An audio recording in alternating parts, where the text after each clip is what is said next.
Il y a beaucoup de gens qui se disent et se demandent pourquoi Allah il n'intervient pas. C'est terrible ce qui est en train de se passer, mais comment on peut laisser faire ça quand on a le pouvoir que ça s'arrête? Doucement, doucement, doucement. Doucement. Allahu Akbar, Allahu Akbar. Allah n'est pas une créature. Nous sommes des créatures. Nous avons des faiblesses, des sentiments, des peurs, des craintes, des émotions. C'est pas comme ça que ça marche. Allah Azza wa Jal, sa miséricorde est vaste et éternelle. On ne peut pas comparer Allah à une créature. Nous, on a une façon de penser, de voir les choses. On a nos peurs, on a nos craintes, nos espoirs. Mais Allah Azza wa Jal, il est au-dessus de tout ça. Est-ce que un parent qui aime son enfant, est-ce qu'il peut lui faire du mal? Lui vouloir du mal? Allah Azza wa Jal, il aime son serviteur plus que ta propre mère pourrait t'aimer. C'est pas comme ça qu'il faut voir les choses. On ne peut pas se mettre à la place du Créateur, c'est pas possible. Maintenant, il faut que tu saches une chose. Au moment où je te parle, là, maintenant, tout de suite, Allah Azza wa Jal, il a la capacité, il a le pouvoir, la possibilité de te voir tout de suite, là, maintenant, dans l'avenir. Là, Allah, s'il veut, il te voit dans 100 millions d'années, dans 10 ans, dans 100 ans, dans 1 milliard d'années. Il te voit là, s'il veut, il te voit courir au paradis. Et si Allah te permettait de voir tous ces gens qui sont morts sous ces bombardements, s'il te donnait la possibilité de voir leur place, leur joie, où est-ce qu'ils sont, comment ils sont, tu dirais « Ah, subhanallah, astaghfirullah, d'accord, j'ai tout compris. » Allahu Akbar, Allahu Akbar. Tu vois, la perception des choses n'est pas la même. Allah, il connaît ce qui a été, ce qui sera, ce qui est. C'est pas pareil, on peut pas se positionner. Allah Azza wa Jal est sage, il est patient. Il faut pas qu'on se frustre avec nos idées, nos pensées, et qu'on se renferme là-dedans. Allah le majestueux, Allah le miséricordieux. Allahu Akbar, Allahu Akbar. Il sait ce qu'il fait, subhanallah. N'angoisse pas.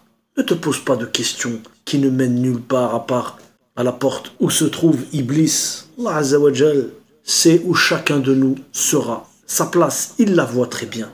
Il sait, il voit qui sera en enfer. Pour toi, il y a du passé, du présent, du futur. Allah Azza wa Jal n'est pas une créature. Allah Azza wa Jal sait tout à l'avance. 50 000 ans avant la création. Alors pour nous, c'est des choses très compliquées, très difficiles, mais c'est une épreuve. Mais après ce monde, à la fin, tout ça ne sera que... Ok, en fait, c'était que... Une fois que la mort va nous saisir, d'accord. C'était qu'une illusion, en fait. C'était que... d'accord. C'était comme un rêve, quoi, en fait. D'accord, là, je me réveille, je suis dans la vraie vie, subhanallah. Donc, arrêtez de vous angoisser. Wallahi, Allah Azza wa Jal a une miséricorde et un amour infini, éternel. Mais Wallah, on ne peut pas se l'imaginer. Allah Azza wa Jal ne fera du mal à personne. Allah Azza wa Jal ne sera injuste envers personne, même envers le pire des mécréants.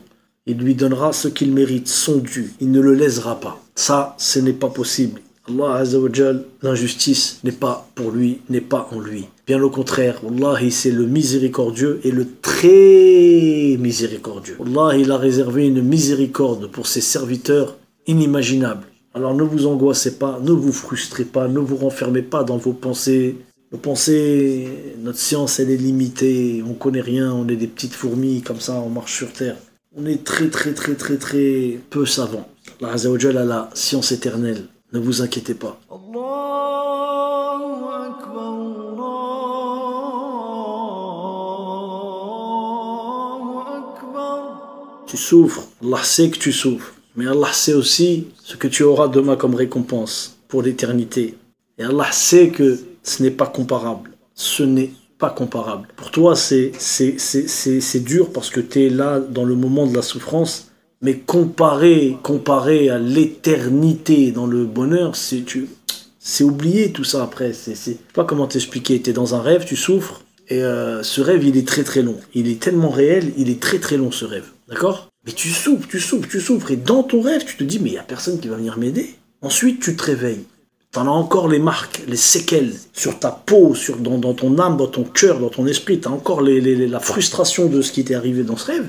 Et quand tu te réveilles, tu te dis, d'accord, subhanallah, mais tu es encore un peu, tu vois. Eh ben, c'est encore mieux quand tu seras mort, parce que tu n'auras même plus de frustration, tu n'auras même plus cette angoisse quand tu seras au paradis. Tu vas savoir qu'en fait, tout ça, c'était qu'une illusion, un test, quelque chose de très rapide. Allah Azza wa Jal, quand il demandera aux gens combien de temps avez-vous vécu sur terre, ne vous inquiétez pas, wallah. Aujourd'hui, les gens souffrent. Aujourd'hui, c'est difficile, c'est compliqué, mais demain est un autre jour, wallah. Allah Azza wa Jal, le Très-Haut, dit dans une traduction rapprochée, le jour où il vous appellera, vous lui répondrez en le glorifiant. Vous penserez cependant que vous n'êtes resté sur terre que peu de temps. Dans un autre verset, Allah Azza wa Jal dit, le jour où il les rassemblera, ce sera comme s'ils n'étaient restés dans leur tombeau qu'une heure. Subhanallah. Il dit aussi, dans une traduction encore rapprochée, il dira, combien d'années êtes-vous restés sur terre? Ils diront, nous y sommes demeurés un jour, une partie d'un jour. Interroge donc ce qui compte. Il dira, vous n'y êtes demeurés que peu de temps, si seulement vous saviez. Allahu Akbar,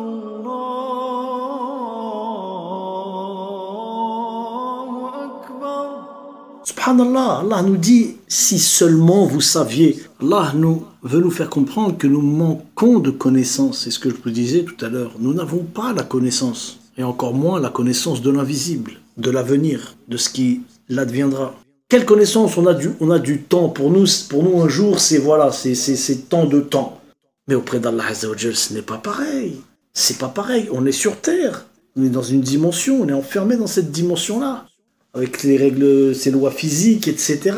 Mais ça, c'est pour nous. C'est dans notre esprit. Mais dans la réalité de l'au-delà, c'est totalement différent. C'est totalement différent. Quand tu mets un objet sous l'eau, tu le vois d'une certaine distance, d'une certaine manière, d'une certaine forme. Et quand tu le sors, tu le vois dans sa forme réelle, dans sa taille réelle. Des exemples, il y en a beaucoup. Mais vous êtes des gens intelligents, vous m'avez compris. Donc ne vous demandez pas, où est Allah, pourquoi il ne fait rien, pourquoi ceci, pourquoi cela. Tout ceci est un test, des épreuves. Le temps nous paraît long.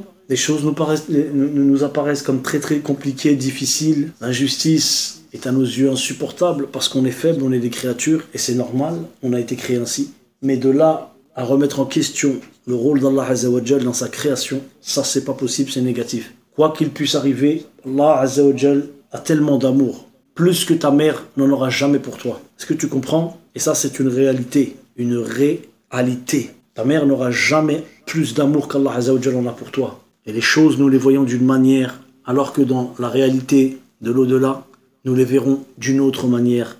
Et ce sera vraiment la réalité qui nous apparaîtra. Ce n'est qu'une question de temps, mais qu'est-ce que le temps? Qu'Allah vous préserve tous. La libération de l'humanité est proche, plus proche qu'on ne l'imagine. Allah